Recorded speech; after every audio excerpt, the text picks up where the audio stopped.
For a while there it was rough. Lately I've been doing better than the last 4 cold Decembers I recall.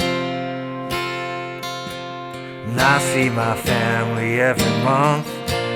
I found a girl my parents love. She'll come and stay the night, and I think I might have it all.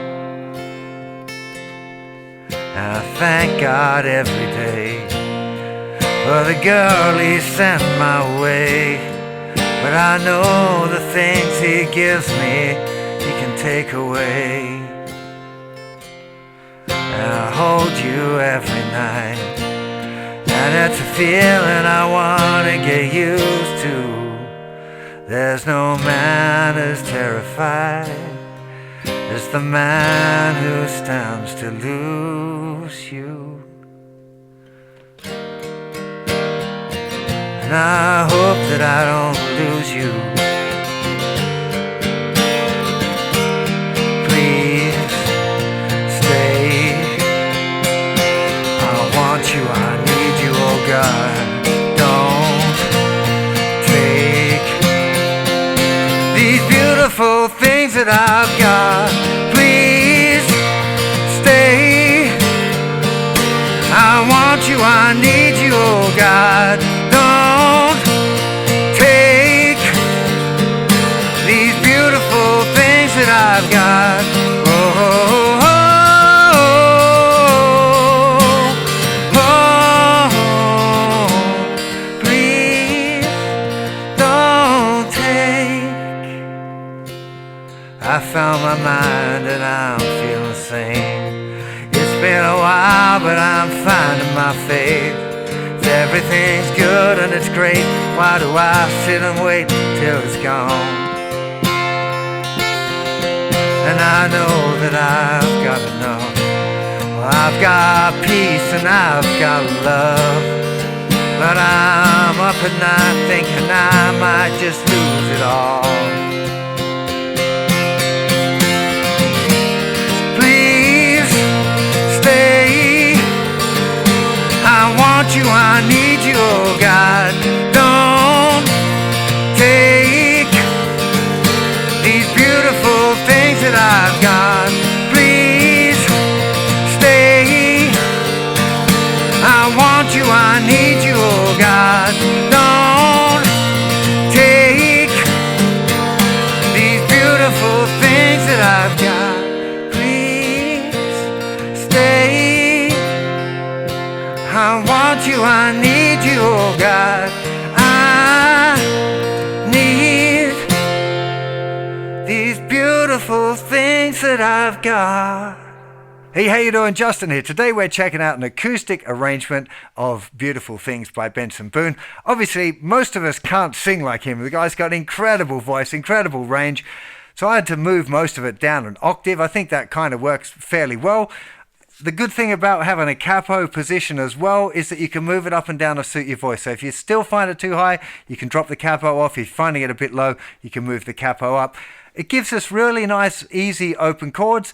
Toward the end of the lesson, I will give you a little demo of what's actually going on the record, because it's actually not that hard if you hit with bar chords. In fact, it's not really difficult at all if you can play your E shape and A shape bar chords. But I think for most people, working on this kind of open chord arrangement with a capo at the 3rd fret, I think will work a little bit better. So let's get to a close-up and check it out.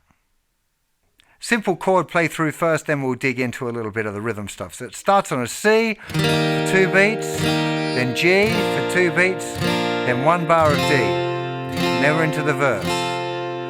For a C chord it was G, but lately D's been doing E minor, then the C chord cold to G chord, A to D, 2 bars there. I see my C chord every G, found a D, my parents E minor. She'll come and see the night, and G chord, I might have it D. And I C chord every G, for the D he sent my E minor. But you see the things he G's me, he can D away. And a C chord every G. Then there's E minor D that I C chord. There's no A minor as terrified as the D who stands to lose you. Let's just get through that part first of all. So the intro, C, G, D. C and G for 2 beats each, and then 1 bar of D. Then there's a common chord sequence, which is worth memorizing because it's used all much of the way through the whole song.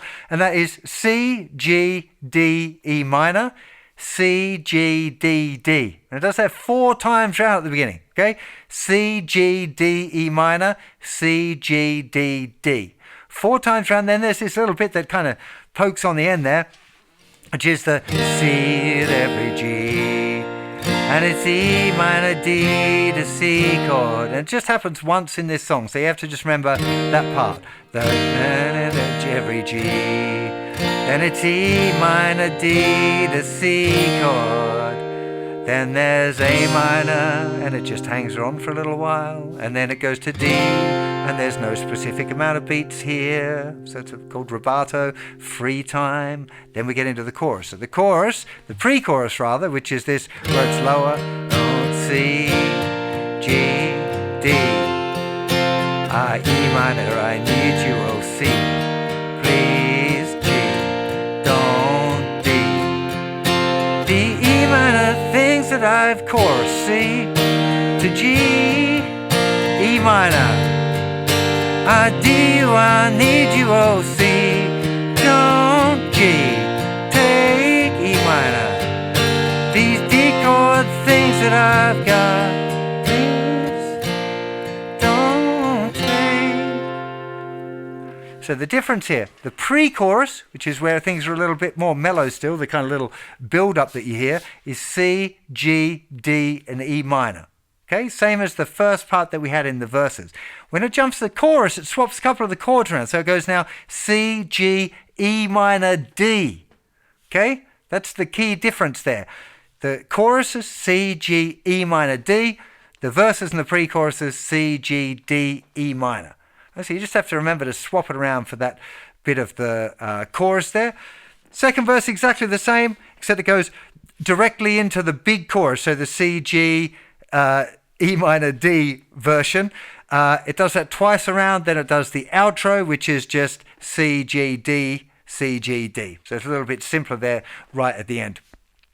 So chord-wise, actually, there's not a whole lot going on. Like you can play along with the record with the, with the capo 3rd fret, and these chords are given you. You can play along with the original recording. You can play along with my little cover thing if you want. And it's a good way of kind of developing the song. And I would always recommend that you can kind of play through a song like this with a really simple rhythm, like what we're just doing, just going.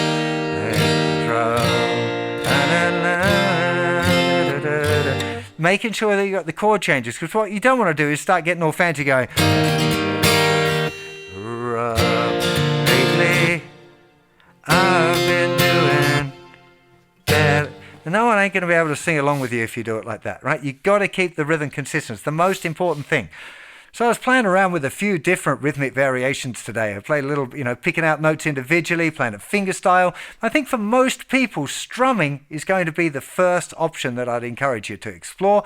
I'm kind of feeling this in 12/8, which is just like 4/4 time, 4 strums to the bar, but we divide each beat into 3. So we end up with this like 1, 2, 3, 1, 2, 3, 1, 2, 3, 1, 2, 3. And you can hear I'm putting a big strum on beat 1, 2, 3, and 2 and 3 are just very light. Sometimes you miss them out or they're really, really light. But 1, 2, 3, 1, 2.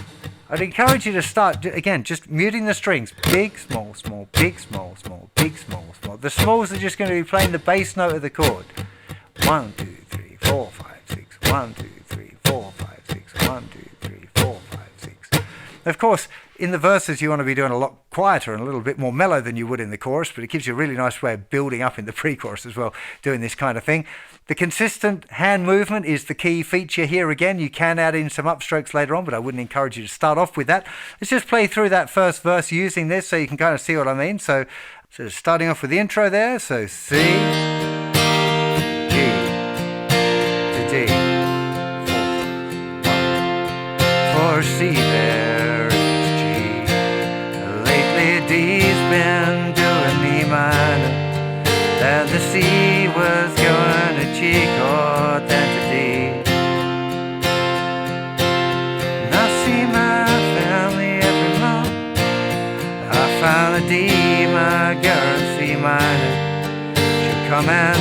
the night and she might have it all.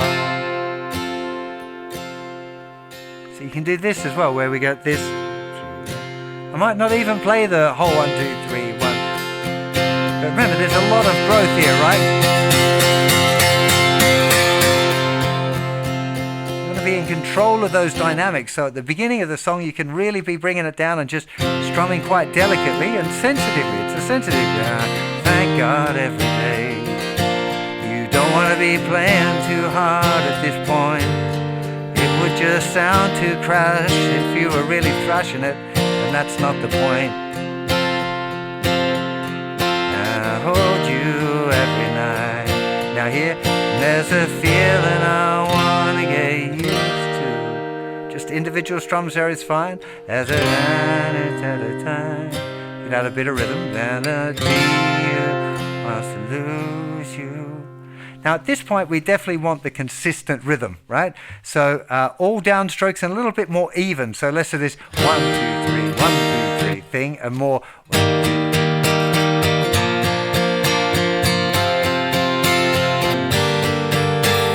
All down.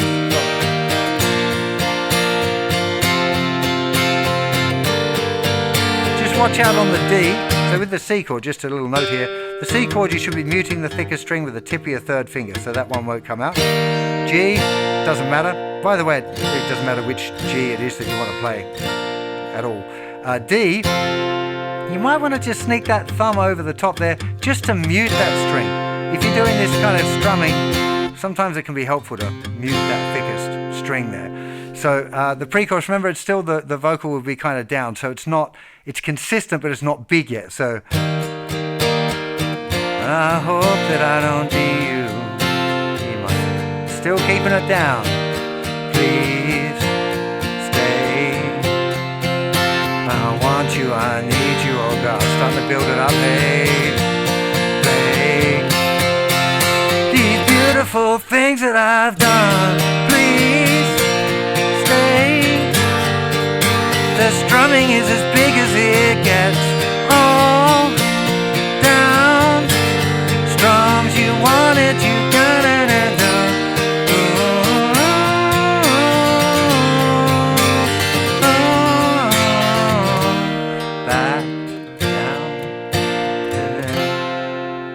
Again, the dynamics are so important here.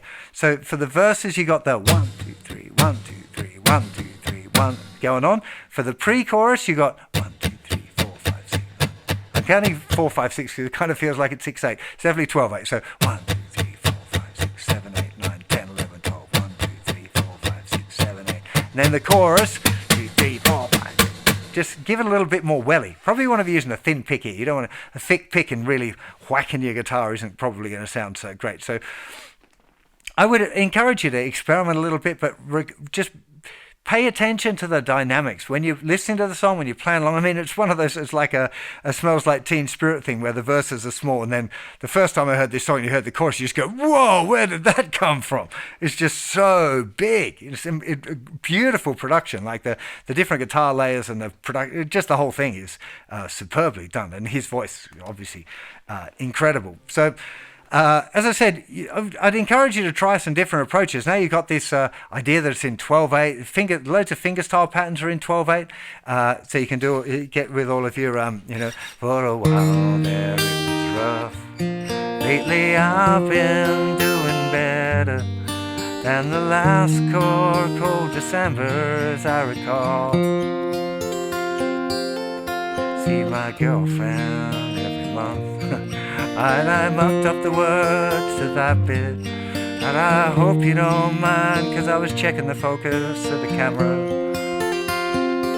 Okay, and again, twiddles, you can add in as many twiddles to a song like this as you want to, but it's not the point. Always remember that you've got to keep yourself in time and play well before you add the fancy stuff. So important. I see loads of times amateur kind of, campfire guitar players, if I happen to be at a party and someone's playing, they add the fancy stuff in and it kind of throws the rhythm off a bit, and everyone who's singing along struggles. So don't be that person. Just, keep the rhythm consistent, If you want to get some extra things going, that's fine. In the chorus as well, when you're doing the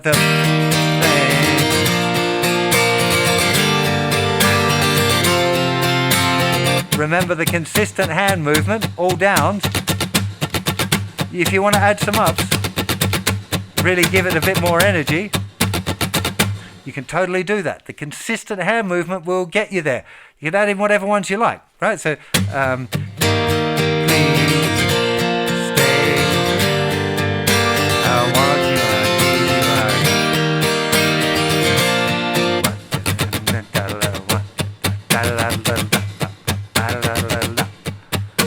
yeah, experiment. Play along with the original recording with just the strumming. It's a really nice way to kind of find out rhythms and find out grooves, just to play with the muted thing. As soon as you play the chords, your ears start going like they pay more attention to the notes instead of the rhythm, which isn't always what you want. So just bear that in mind. I think that's the whole song, other than just encouraging again, like experiment. I just want to show you quickly what's going on the original recording as far as I can tell. There are multiple layers, so I'm just showing you kind of the main one. As far as I can tell, the original one is played like this. I haven't practiced this, right, so be forgiving here. I'm just trying to show you as best I remember it. So this is an E flat. It's not an E flat 7, it's this chord, but I'm just playing the notes we're picking. 5th string, 4th string, 2nd string, 4th string. And again, this is a B flat bar chord, but I'm playing 6th string, 5th string, 3rd string, 5th string, then down to F. And again, that's the full chord, but I'm just playing those notes. It's got this little semitone bend there with a second finger. On electric guitar, it's a lot easier than on an acoustic guitar, but it's still not easy at all. So for a while there it was rough, but lately I've been doing better. Late in the last 4 cold Decembers I recall. And I see my family every month. I found a girl my parents love. There's always say that. This isn't on the... It is on the original recording. I don't think it happens in that spot. It does this little F sharp diminished, which is 2nd fret muted 5th string, 1, 2, 1 muted thinner string. If you want to add that in, the now my parents love should come and stay the night, and I think I might have it all. And I thank God every day for the girl He sent my way, but I know the things He gives me take away. Oh, now they're holding every night. I got a feeling I wanna get used to, and the C minor that's satisfied, and the F it is used to. And then the chorus is going to be E flat, but I'm fairly sure he puts this E flat on the bottom. So please stay. Yeah. I want you, I need you. The E flat to B flat, A, F to G minor, da da. Chorus. Please E flat to G minor. I want you, I need you, oh God. Oh, thanks the beautiful things that I've done. So really that bar chords version, if you're playing in a covers band, you definitely need to be learning it that way. I've showed you what the chords are. I'm sure with a little bit of listening, you'll be able to work out what notes to pick out in exactly what order. And it's a good exercise if you're playing in a covers band to be able to learn songs exactly like the record. Good for the ear, good for your general playing. I think for most people, most of the time, like campfire guitar players, will probably have a little bit more fun with the capo on the 3rd fret and strumming some basic simple chords, and actually being able to have a sing along and having your mates trying to sing that really high part and the ooh, ooh, ooh. It's just like, way.